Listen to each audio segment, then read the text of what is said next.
तो आज हम बात करने वाले हैं कर्नाटक की। हाँ, कर्नाटक। हमारे पास एक छोटा सा लेख है सोर्स के तौर पर ये राज्य तो अपने आप में एक पूरी कहानी है ना?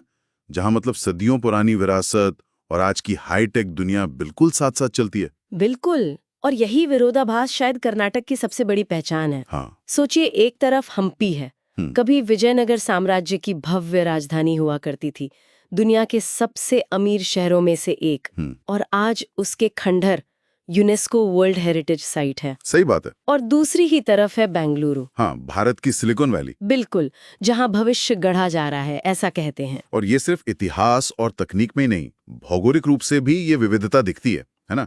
मतलब पश्चिम में वो लंबा समुद्री तट है अरब सागर का। हाँ, खूबसूरत तट है। और अंदर फिर है दक्कन का पठार, कई नदियां हैं, कृष्णा, कावेरी, तुंगभद्रा। जी। और बेंगलोर, जैसा आपने कहा, सिर्फ राजधानी नहीं बल्कि इनोवेशन का मतलब पूरा एक गढ़ बन गया है। IT, startups. हाँ, और इसरो जैसे बड़े संस्थान भी वहीं हैं। हाँ, इसरो भी। पर ये जो आधुनिकता है ना, इसकी जड़ें कहीं ना कहीं इतिहास में भी हैं। अच्छा, कैसे?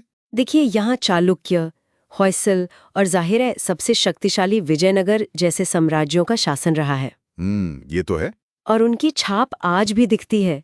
हम्पी और पट्टदकल तो विश्व धरोहर हैं ही। हाँ। लेकिन बेलूर, हलेबीडु, बादामी के मंदिर देखिए, खासकर होयसल वास्तुकला, वो नरम सोपस्टोन पर जो बारीक नक्काशी है ना, कमाल की होगी। वो वाकई कमाल है। वो सिर्फ पत्थर नहीं है, वो उस दौर की कला, समाज, सबका आईना है। ये बड़ा दिलचस्प है। मतलब एक तरफ वो ऐतिहासिक कला की ऊंचाई, और आज बिल्कुल उसके साथ ही तकनीक की ऊंचाई भी मौजूद है। बिल्कुल। बेंगलुरु में इन्फोसिस, विप्रो, इन कंपनियों ने तो भारत को ग्लोबल आईटी मैप पर एक अलग ही जगह दिला दी। सही कहा। और इसरो की वजह से स्पेस रिसर्च का भी हब बन गया। ये क्या मतलब? कोई कनेक्शन है इसमें या सिर्फ संयोग है कि इतिहास और भविष्य ऐसे साथ चल रहे हैं? मुझे लगता है ये संयोग से ज्यादा एक तरह की निरंतरता है। ज्ञान और उद्यमशीलता की एक परंपरा सी रही है शायद। और ये संगम सिर्फ तकनीक और इतिहास तक ही नहीं है। कर्नाटक की अपनी एक बहुत मजबूत सांस्कृतिक पहचान भी है। कन्नड़ भाषा है वहाँ की मुख्य भाषा। हाँ, कन्नड़। और साहित्य में इसका बहुत गहरा योगदान है, जैसे राष्ट्रकवि कुवेम्पू का काम। और लोक कलाएं, मैंने यक्षगान के बारे में काफी सुना है। हाँ, यक्षगान, क्या बात है।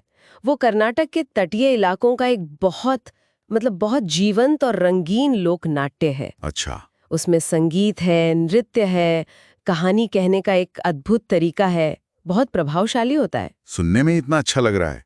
और फिर मैसूर दशहरा, वो सिर्फ एक त्योहार नहीं है, वो विजयनगर साम्राज्य के समय से चली आ रही एक भव्य परंपरा का प्रदर्शन है। हाँ, वो तो बहुत मशहूर है।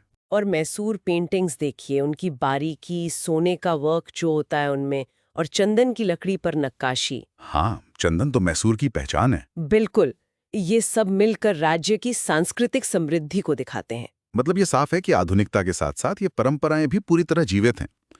अच्छा, और प्रकृति? पश्चिमी घाट का हिस्सा है कर्नाटक, तो हरियाली तो खूब होगी। अरे बिल्कुल, प्रकृति प्रेमियों के लिए तो ये जैसे स्वर्ग है।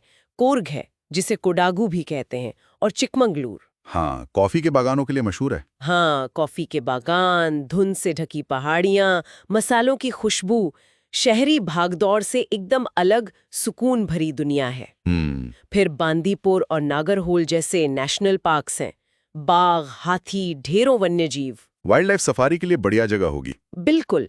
और पानी के नज़ारों की बात करें तो जोग फॉल्स भारत के सबसे ऊंचे झरनों में से एक है। वाह। और अगर शांति चाहिए तो गोकर्ण या कारवार जैसे समुद्र तट है, बहुत शांत, खूबसूरत। कमाल है। मतलब इतिहास, तकनीक, संस्कृति, प्रकृति, सब कुछ है। और खाने के बिना तो हमारी बात अधूरी रह जाती है। हाँ हाँ, बिल्कुल। क्या वहाँ के खाने में भी ऐसी ही विविधता है? यकीनन। कर्नाटक का खाना भी आप देखिए इलाके के हिसाब से बदलता है। अच्छा। जो अंदरूनी इलाके हैं वहाँ रागी मुद्दे बहुत चलता है, रागी के आटे का गोला होता है, बहुत पौष्टिक। और बीसी बेले बात। हाँ, वो तो मैंने खाया है। दाल, चावल, सब्जी का मसालेदार मिक्सचर। हाँ वही। और तटीय इलाकों में जाएं तो सी फूड जाहिर है, और नीर डोसा जैसे पतले चावल की चीले बनते हैं। नीर डोसा। और कूर्ग का अपना अलग ही जायका है। उनकी पंडी करी मतलब पोक करी बहुत मशहूर है। अच्छा। हर जायके में आपको वहाँ की स्थानीय उपज और परंपरा की झलक मिलेगी। और इसी धरती ने इतने बड़े बड़े नाम भी तो दिए हैं। सर एम विश्वैया जैसे इंजीनियर, हाँ बिल्कुल। CNR राव जैसे वैज्ञानिक, नारायण मूर्ति जैसे उद्योगपति। ये सब नाम भी तो कर्नाटक की इसी बहुमुखी प्रतिभा को दिखाते हैं। सही कहा आपने। तो अगर हम इन सब पहलुओं को जोड़कर देखें ना, हाँ, तो कर्नाटक सिर्फ एक राज्य नहीं है, ये एक विचार जैसा लगता है, जहां अतीत की जड़ों का सम्मान है, वर्तमान में पूरी ऊर्जा है और भविष्य की एक साफ दृष्टि भी है। हाँ। ये जो संतुलन है ना, यही इसकी खासियत है। ये संतुलन वाकई मतलब प्रभावित करता है। तो संक्षेप में कहें तो कर्नाटक एक ऐसा कैनवस है